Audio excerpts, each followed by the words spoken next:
안녕하세요. 달빛 야와입니다. 민담과 구전설화, 옛날 이야기를 통해 그 시대의 문화와 전통, 풍자와 해학을 만나보세요. 이번 시간엔 마님의 비밀을 비롯해서 빛을 내는 진주, 거인의 알, 그리고 노래하는 장미, 이렇게 4편의 이야기가 이어집니다.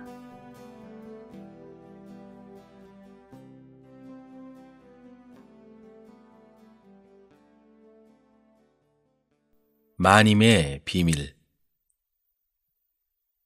초월이는 어릴 때부터 주인집 딸과 친자매처럼 지냈다. 그러다가 주인집 딸이 혼례를 하자 몸종으로 따라가게 되었다. 하지만 딸의 남편은 바람둥이였고 아내가 데리고 들어온 초월이를 보자 마음속에 흑심을 품기 시작했다.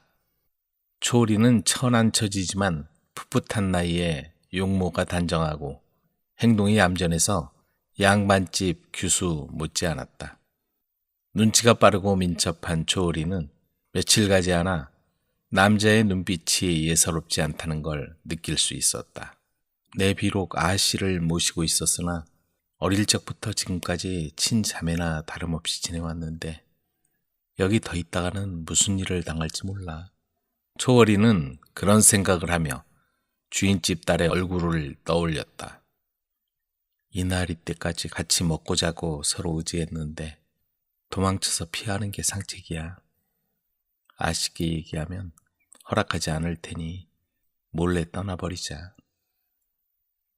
초월은 그날 밤 집을 떠나겠다고 결심했다. 그래, 여자 혼자 다니면 불편한 점이 많겠지. 행랑채에 있는 하인의 옷을 가져다 입어야겠다. 떠날 준비를 마친 초월이는 주인 아씨와 헤어질 생각을 하니 눈물이 앞을 가렸다. 아씨도 초월이를 의지하며 힘든 시집살이를 잘 견디고 있었다. 아씨는 무슨 일이든지 초월이에게 다 얘기했다. 동갑내기지만 초월이는 워낙 영리하고 씩씩해서 아씨에게 큰 힘이 되었다. 그런 아씨를 두고 떠나는 초월이는 마음이 무거웠다. 하지만 아무리 생각해도 이런 상황에서 더 머물러 있다가는 서로에게 도움이 되지 않을 건 뻔한 사실이었다. 저녁이 되었다. 초월이는 어느 때보다 더 지극정성으로 아씨를 보살폈다. 아씨, 밥도 더 잘 드시고 건강해야 해요. 무슨 일이 있어도 잘 견뎌내시고 행복하셔야 해요. 초월아, 왜 그런 말을 하니? 멀리 떠나려는 사람처럼. 아씨는 근심스런 표정으로 초월이를 쳐다보았지만 이내 아무 일도 아니라는 듯 초월이 손을 꼭 잡고 수고했다며 가서 쉬라고 말했다. 아씨와 헤어진 초월이는 남장을 하고 보찜을 등에 메고 무조건 한양 쪽으로 걸어갔다. 이렇게 며칠을 한양을 향해 걷다가 어느 날은 주막에서 점심을 먹으며 안을 살펴보니 늙은 주모 외에는 아무도 없었다. 혹시 일할 사람 필요하지 않은지요? 초월은 여비도 떨어졌고 며칠을 걸어오느라 지친 탓에 주막에 머물러 살면서 앞일을 생각하기로 했다. 그렇지 않아도 잔심부름할 총각을 두렸던 참이었수. 주모는 기다렸다는 듯이 허락했다. 초월은 그날부터 장작 패기부터 저작거리에 심부름 다니기까지 바깥 일을 도맡아 했다. 그런데 주모가 가만히 살펴보니 차림새는 남자지만 하는 행동이나 얼굴은 분명 여자인 듯 했다. 너는 하는 짓이 분명 여자 같구나. 혹시 여자 아니냐? 초월이는 아니라고 딱 잡아댔다. 그렇게 3달 정도 흘렀을 때였다. 부엌에서 불을 지피던 초월이의 장단지를 보던 주모는 여자가 분명하다는 확신이 들어 캐물었다. 초오리도 어느 정도 시간이 흘렀고 주인집에서 멀리 떨어져 왔기 때문에 찾기를 포기했을 거라고 생각하고 자초지종을 말해 주었다. 그런 생각으로 주인집을 떠났다니 참으로 기특하구나. 여기 치마와 저고리가 있으니 이걸 입어라. 초오리를 대견하게 생각한 주모는 치마와 저고리를 준비해서 입으라고 건네주었다. 입어보니 미모가 양반집 규수보다 부족할 것이 없어 보였다. 게다가 부엌일을 시켜보았더니 음식 솜씨 또한 정갈하고 바느질 솜씨도 보통이 아니었다. 주모는 복덩이가 굴러왔다며 친딸 이상으로 보살펴 주었다. 다시 몇 달이 지난 어느 날이었다. 과거 보러 가는 선비가 주막에 묵게 되었다. 밥을 먹던 선비는 정갈한 음식 솜씨와 밥맛에 반해 말했다. 주모, 어찌 이리도 밥맛이 좋소? 이렇게 맛있는 음식을 먹어본 지 까마득하구려. 그러자 주모는 이 음식은 부엌에서 일하는 초월이라는 애가 다 장만한 거요. 라고 말했다. 그렇잖아도 아까부터 초월이의 아름다움에 반해 내심 흠모하고 있던 터라 눈이 번쩍 뜨였다. 그렇소? 초월이란 처자를 한번 만나보고 싶소만. 주모는 초월이를 불렀다. 선비는 초월이에게 낭자, 나는 이천에 사는 이선비인데 과거 보러 가는 길이오. 이번에 과거에 합격하면 당신과 결혼하고 싶소. 그러자 초월이가 선비에게 말했다. 내가 비록 이런 집에서 일하지만 나는 본디 양반집 처자인데 가난한 사람의 아내가 될지언정 부잣집 후첩은 될 수 없으니 그리 아시오. 낭자, 나는 아직 결혼한 몸이 아니니 걱정하지 마시오. 선비는 아직 장가를 들지 않은 노총각이었다. 뜻하지 않게 부모가 돌아가시는 바람에 선비는 장가들 생각도 하지 않고 지금까지 집안을 돌보며 살았다. 집안은 대대로 뿌리 있는 명문 가문이었고 재산도 대단했다. 성격이 온순하고 덕망이 있는 사람으로 학문에도 뛰어나지만 벼슬의 뜻이 없어 지금까지 과거 시험을 치르지도 않다가 좀 늦은 나이에 과거를 보러 가게 되었다. 그렇다면 그대의 조건에 맞으니 정식으로 청혼하겠소. 초월은 선비의 말을 진심으로 받아들였다. 선비는 과거에 합격하여 돌아오는 길에 초월이를 데려가 아내로 삼았다. 그리고 과거를 통해 벼슬길에 올랐다. 시댁에 간 그날부터 초월이는 남편을 잘 섬기고 알뜰살뜰 집안 살림을 꾸려나갔다. 하지만 초월이의 마음 한구석엔 죄책감이 있었다. 몸종이 하루아침에 양반집 마님이 되었으니 내심 말할 수 없는 불편함이 있었다. 하지만 이왕 이렇게 되었으니 초월이는 더 열심히 살았다. 바느질 솜씨가 좋은 초월이는 아이들 옷과 남편의 옷을 지어 입혔고 아이들도 예절과 학문에 대해서는 다른 부모보다 더 엄격했다. 그리고 아랫사람들도 잘 부려 마님을 존경했고 마님의 말에 잘 따라주었다. 초월이가 시집온 후 재산도 더 늘어나고 어려운 사람들도 보살펴 주었다. 일가 친척과 마을 사람들은 입을 모아 어질고 착한 마님을 칭찬했다. 세월이 흘러 초월의 남편은 높은 벼슬에 올랐고 아들 셋도 아버지 뒤를 이어 모두 벼슬길에 올랐다. 남편이 나이 들어 관직에서 물러나고 초월이도 이제 세월을 뒤돌아보게 되었다. 양반집 처자로 거짓 행세를 해왔으나 이렇게 가정을 지키며 잘 살았으니 후회는 없어. 초월이는 남은 생애 동안 인자한 마님으로 비밀을 간직한 채 행복하게 살았다. 빛을 내는 진주. 동해에 용왕과 마일이라는 지혜로운 딸이 살고 있었다. 용왕은 마일이의 훌륭한 남편감을 찾는다는 포고문을 냈다. 많은 남자가 마일이의 신랑이 되기 위해 모여들었다. 하지만 마일이는 마음에 드는 남자를 찾을 수 없었다. 어떤 사람은 너무 크고, 어떤 사람은 너무 작고, 너무 뚱뚱하고, 너무 마르고, 너무 돈이 많고, 너무 가난했다. 그러면 어떤 남자를 원하느냐? 아버지가 물었다. 전 부자이고 잘난 체 하는 사람은 싫어요. 가난해도 정직하고 용감한 사람이 좋아요. 어느 날 용왕은 육지의 강가에 사는 가난한 웨이징이라는 젊은이 얘기를 들었다. 그는 정직하고 용감하다고 소문이 나 있었다. 그래서 왕은 사윗감으로 적당한지 시험을 해보기로 마음먹었다. 왕이 그런 생각을 하는 동안 그 용감한 젊은이 웨이징은 꿈을 꾸었다. 아름다운 아가씨가 강가에서 자기를 기다리는 꿈이었다. 그 꿈이 하도 선명해서 쌍둥이 형인 웨이링에게 꿈 얘기를 했다. 웨이링은 심술사납고 항상 자기 형제를 질투했다. 웨이링은 자기 형제가 그런 꿈을 꾼 것까지도 질투를 했다. 또 꿈 얘기냐? 꿈은 아무것도 아니야. 가서 다시 잠이나 자. 쓸데없는 생각 말고. 웨이징은 다시 누워서 잠에 빠졌다. 하지만 웨이링은 옷을 입고 살그머니 밖으로 나갔다.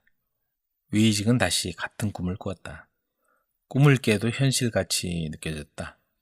그런데 웨이징은 아직 해도 안 뜬 어두운 새벽에 웨이링이 나간 걸 알고는 혹시나 해서 강가로 달려갔다. 과연 웨이링이 거기에 있었다. 웨이징이 웨이링을 부르려고 할 때 그들 앞에 갑자기 놀라운 일이 벌어졌다. 달빛이 하늘에서 쏟아져 내리고 개똥벌레들이 반짝이며 날아다니는 강가의 바위 위에 꿈에서 본 마이리 공주가 서 있는 것이었다. 공주의 검고 긴 머리카락이 바람결에 살랑거리며 빛났다. 형제는 즉시 공주에게 반해버렸다. 공주는 분간이 안 되게 비슷하게 생긴 쌍둥이를 보고 신기해하며 좋아했다. 두 분 중에 누가 정직하고 용감하지요? 바로 나요. 쌍둥이는 즉시 대답했다. 그럼 시험을 해보겠어요. 어두운 밤에도 빛을 내는 진주를 가져오세요.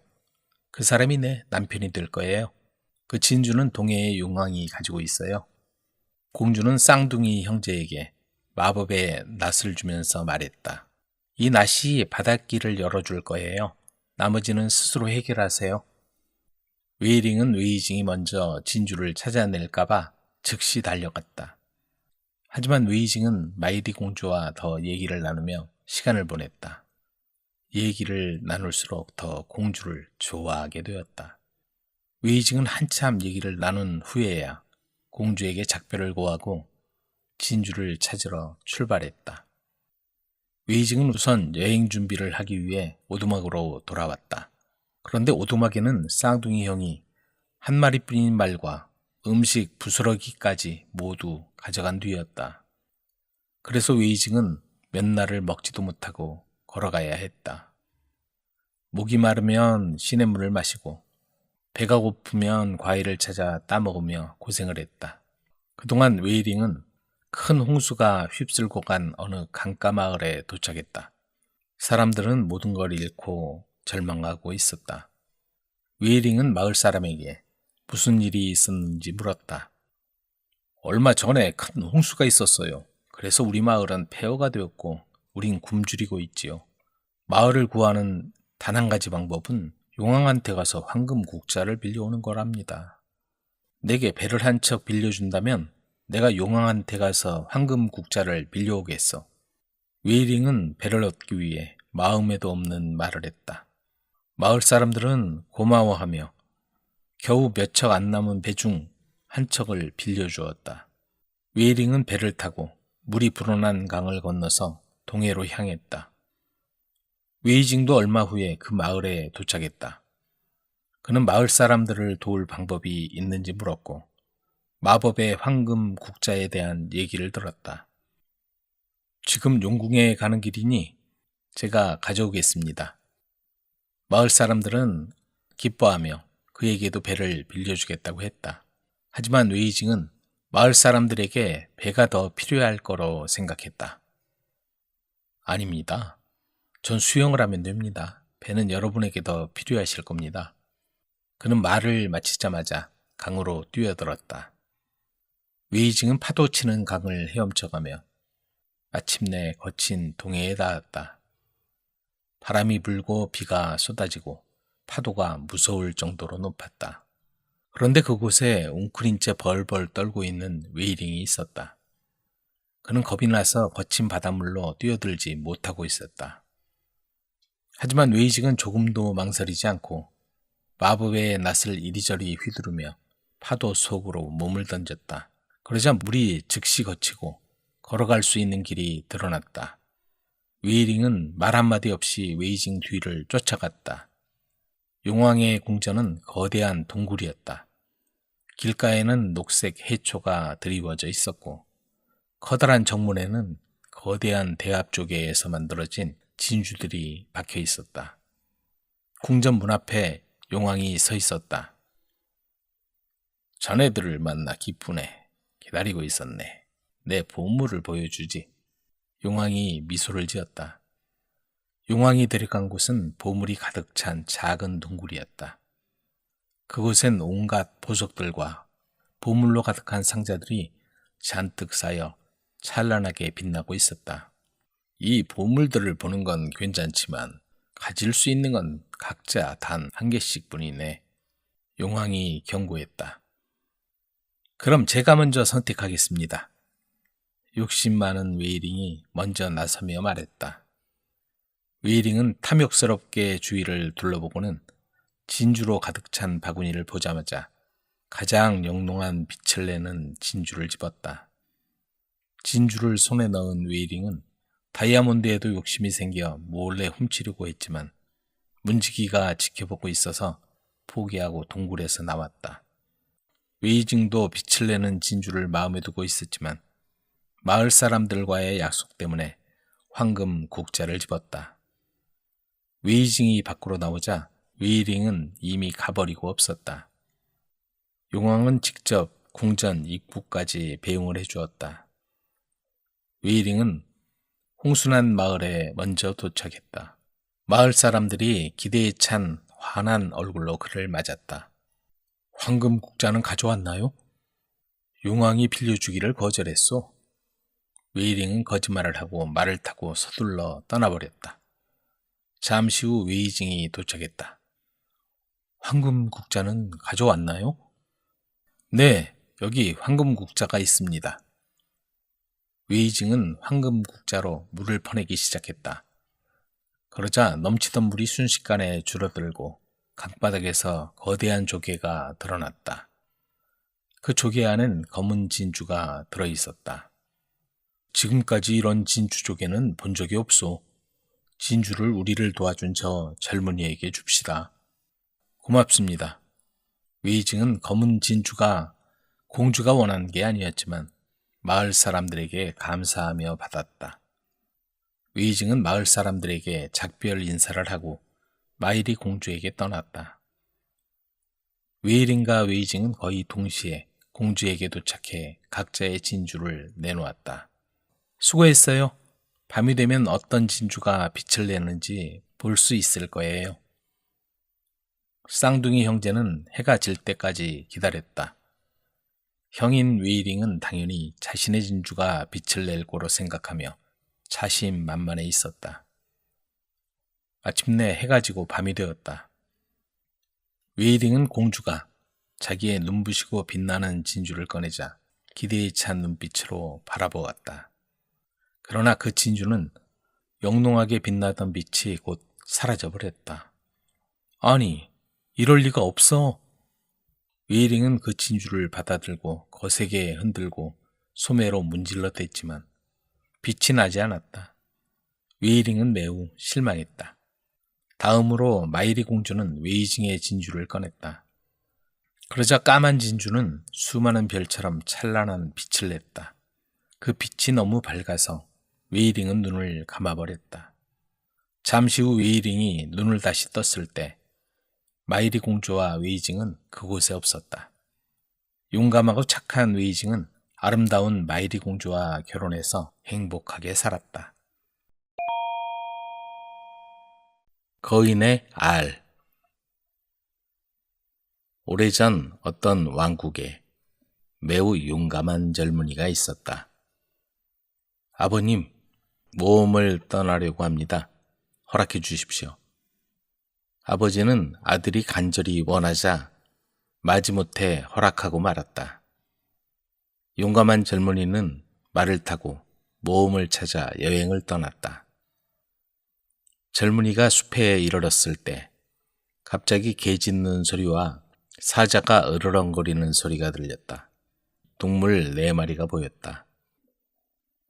사자, 사냥개, 독수리와 개미 1마리가 사슴 시체를 두고 다투고 있었다. 젊은이가 다가오는 것을 보자 사자가 으르렁거렸다. 이보게 친구, 보다시피 우리는 죽은 사슴고기를 어떻게 나눠야 할지 몰라 이렇게 다투고 있네. 만약 이 고기를 정확하게 나누어주면 보답하겠네. 젊은이는 승낙하고 사슴고기를 4부분으로 나누었다. 사자에게 엉덩이 부분을, 사냥개에게는 갈비살, 독수리에게는 내장을, 그리고 개미에게는 머리 부분을 주었다. 동물들이 모두 만족하자 사자가 말했다. 우리는 당신에게 보답하기로 했던 약속을 지킬 거야. 그리곤 갈기에서 머리털을 한 올 뽑아 젊은이에게 주었다. 이 머리털을 가지고 가게. 자네가 사자가 되고 싶을 때면 언제나 신과 사자라고 말하게. 그러면 사자로 변할 거야. 사람이 다시 되고 싶으면 신과 인간이라고 말하면 되네. 사냥개 역시 몸에서 털을 한 올 뽑아주면서 사냥개로 변하고 싶으면 신과 사냥개라고 말하고 신과 인간이라고 하면 다시 인간이 된다고 했다. 독수리는 깃털을 뽑아주면서 신과 독수리라고 하면 독수리가 된다고 했다. 개미 역시 젊은이에게 더듬이 하나를 주면서 신과 개미라고 하면 개미가 된다고 했다. 젊은이는 그들에게 고맙다고 인사하고 길을 나섰다. 그러던 어느 날 사람이 살고 있지 않은 성을 지나게 되었다. 젊은이는 성 안을 살펴보고 싶었으나 높은 벽으로 완전히 둘러싸여져 불가능해 보였다. 그래서 깃털을 뽑아 말했다. 신과 독수리! 그러자 독수리로 변해 성 위로 날아올랐다. 성 가장 높은 탑에 열린 창문이 보였다. 그곳으로 날아가 창문턱에 내려앉아 침실을 들여다보니 아름다운 아가씨가 잠들어 있었다. 신과 인간이라고 말하자 다시 인간이 되어 침실로 들어가 잠들어 있는 아가씨를 더 잘 볼 수 있었다. 아가씨가 깨어나 젊은이가 곁에서 자기를 보는 것을 알고 깜짝 놀랐다. 여기서 뭘 하시는 건가요? 만약 이성주의인 거인이 당신을 보게 된다면 단번에 당신을 해칠 거예요. 아가씨, 난 거인이 두렵지 않아요. 나는 모험을 찾아다니고 있거든요. 이 커다란 성에 당신이 잡혀 있는 것 같군요. 당신을 도와주고 싶소. 나는 거인에게 잡혀 있어요. 하지만 당신에게 도움을 청한다 해도 소용없을 거예요. 거인을 상대한 모든 사람은 모두 거인을 이기지 못했어요. 갑자기 천둥 소리가 성 전체에 메아리치며 울렸다. 어쩌죠? 거인이 곧 나타날 텐데 당신이 숨을 곳이 없군요. 두려워하지 마세요, 아가씨. 젊은이는 개미의 더듬이를 잡고 주문을 말했다. 바로 그때 거인이 들어왔다. 방금 당신이 누군가와 이야기하고 있던데? 거인은 모든 곳을 다 뒤져보았지만 개미를 알아보지 못했다. 거인은 머리를 갸우뚱하며 방을 나갔다. 젊은이가 다시 신과 인간이라고 말하자 다시 인간이 되었다. 그 광경을 본 아가씨는 놀라 어쩔 줄을 몰랐다. 아, 당신이 나를 구해줄 수 있을 것 같군요. 저를 구하려면 거인을 없애야 하는데 거인을 없애려면 우선 거인의 생명이 들어있는 알을 깨야 한답니다. 그 알은 깊숙이 숨겨져 있어서 아무도 찾을 수가 없어요. 다음날 거인이 다시 아가씨의 침실에 오자 아가씨가 말했다. 거인님, 어젯밤 꿈에 당신의 목숨이 위태로운 꿈을 꾸었어요. 당신의 비밀인 알을 어떤 남자가 부수더군요. 걱정하지 마시오, 아가씨. 그 알을 아주 잘 숨겨놨으니. 거인은 그렇게 말하고 방을 나서면서도 불안했다. 정말 위험할지도 모르니 알을 다른 곳에 숨기기로 하고는 거인은 순식간에 비둘기가 되어 창밖으로 날아갔다. 계속 거인의 행동을 살피고 있던 젊은이는 신과 독수리 주문을 하고 비둘기를 뒤따라갔다. 비둘기는 어느 동굴에 앉더니 안에서 알이 든 작은 상자를 가지고 나왔다. 바로 그때 독수리가 도착했다. 비둘기는 독수리를 보더니 코요테로 변해서 알을 삼켰다. 코요테는 뛰기 시작했다. 젊은이는 신과 사자라고 말하며 사자로 변해 추격했다. 이번에는 코요테가 산토끼로 변해서 덤불에 숨었다. 사자는 더 이상 쫓을 수가 없어 신과 사냥개라고 말하며 산토끼를 추격하기 시작했다.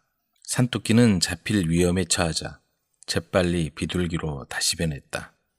독수리가 비둘기를 잡아 발에 쥔 채 땅으로 내려왔다. 독수리가 죽은 비둘기 배를 갈라 단번에 알을 깨버리자 죽은 비둘기 대신 그 자리에 거인이 누워 있었다. 독수리는 성으로 돌아가 아가씨의 침실로 들어갔다. 그는 신과 인간이라고 말하며 다시 인간이 되어 아름다운 아가씨를 팔에 안았다. 그들은 결혼해서 그 음침한 성을 사랑과 행복이 가득한 곳으로 바꾸어 행복하게 살았다. 노래하는 장미. 오래전 왕에게 공주 셋이 있었다. 공주들은 요즘 젊은 아가씨들보다 더 아름다웠고 모두 16살이 넘었다. 왕은 공주 가운데 한 명을 여왕으로 만들려고 했지만 누구를 선택해야 할지 몰랐다. 어느 날 왕은 공주 셋을 모두 불렀다. 내 딸들아, 나는 이제 늙고 지쳤단다. 이제 하루하루가 나에게 선물과도 같구나. 죽기 전에 너희 중 한 명한테 나의 모든 영지와 왕위를 물려주고 싶구나. 이제 밖으로 나가서 노래하는 장미를 찾아오거라. 그 장미를 찾아오는 사람에게 내 왕위를 물려줄 것이고 여왕으로서 나의 영토를 지배하게 하겠다. 새 공주는 그 말을 듣고 아버지와 슬프게 작별을 하고는 자기 운을 믿으며 각자 길을 떠났다. 가장 어리고 아름다운 막내 공주는 어둡고 깊은 숲속으로 가야만 했다. 온갖 새들이 지저귀고 있었고 그 소리가 너무나 아름다웠다. 점점 어두워지기 시작했고 새들도 둥지로 떠났다. 얼마 후 숲은 칠흑같이 어두워졌다. 그때 갑자기 맑고 아름다운 음색의 소리가 들렸다. 공주는 어떤 새나 사람한테서도 그렇게 아름다운 소리는 들어본 적이 없었다. 공주는 그게 노래하는 장미의 소리라고 생각했다. 공주는 소리가 들려오는 쪽으로 서둘러 갔다. 얼마 지나지 않아 절벽 위에 커다랗고 오래된 성을 발견했다. 공주는 힘겹게 절벽을 올라가 성문 앞에 도착해 빗장을 여러 번 두드렸다. 그러자 문이 끼익 소리를 내며 열렸고 긴 회색 수염이 난 늙은 남자가 나왔다. 원하는 게 뭐요? 그는 심술궂은 목소리로 놀란 공주에게 물었다. 노래하는 장미를 갖고 싶어요. 그 장미가 당신 정원에 있나요? 물론 있지요. 늙은 남자가 대답했다. 제가 그 장미를 가지려면 무엇을 하면 되죠? 노래하는 장미를 위해서는 아무것도 주지 않아도 돼요. 당장 그걸 가져가요. 그렇지만 그 대가로 당신은 7년 후에 이 성으로 와야 합니다. 그러면 그 귀중한 장미를 주세요. 공주는 신이 나서 말했다. 그녀는 장미와 왕국밖에는 관심이 없었기 때문에 7년 후에 일어날 일에 관해서는 신중하게 생각할 수가 없었다. 그 노인은 성으로 들어가 곧 활짝 핀 장미를 가져왔다. 그 장미는 너무나 아름답게 노래를 불렀고 공주의 가슴은 기뻐서 콩닥콩닥 뛰었다. 그녀는 손에 장미를 든 채 가능한 한 빨리 마치 사슴처럼 숲을 뛰어내려갔다. 노인은 그녀의 뒤에서 심각한 목소리로 말했다. 7년 후에 봅시다. 공주는 밤새도록 손에 장미를 들고 어두운 숲을 달렸다. 노래하는 장미를 가졌고 왕국이 자신의 것이 된다는 기쁨으로 공주는 무서움도 느끼지 못했다. 장미는 쉬지 않고 노래를 불렀고 성이 가까워질수록 더욱 낭낭하고 아름답게 노래를 불렀다.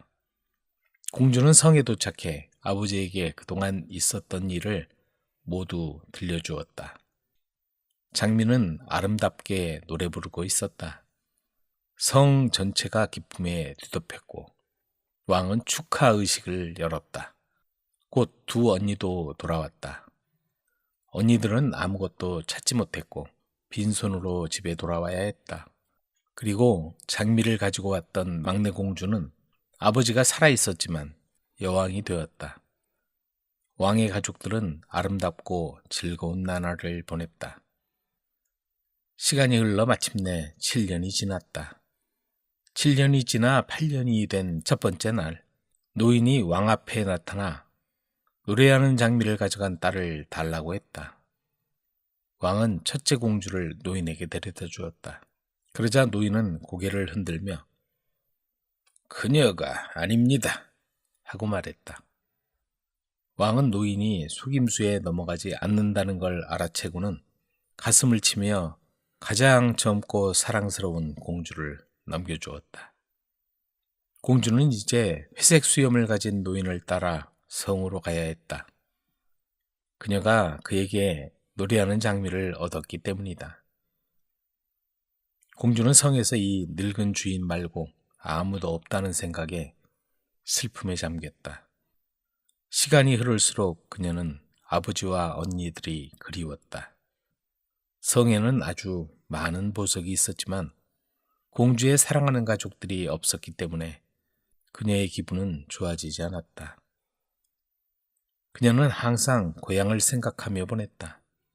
성의 모든 문과 창문은 굳게 잠겨 있었고 노인은 그녀에게 열쇠 한 개도 내주지 않았다.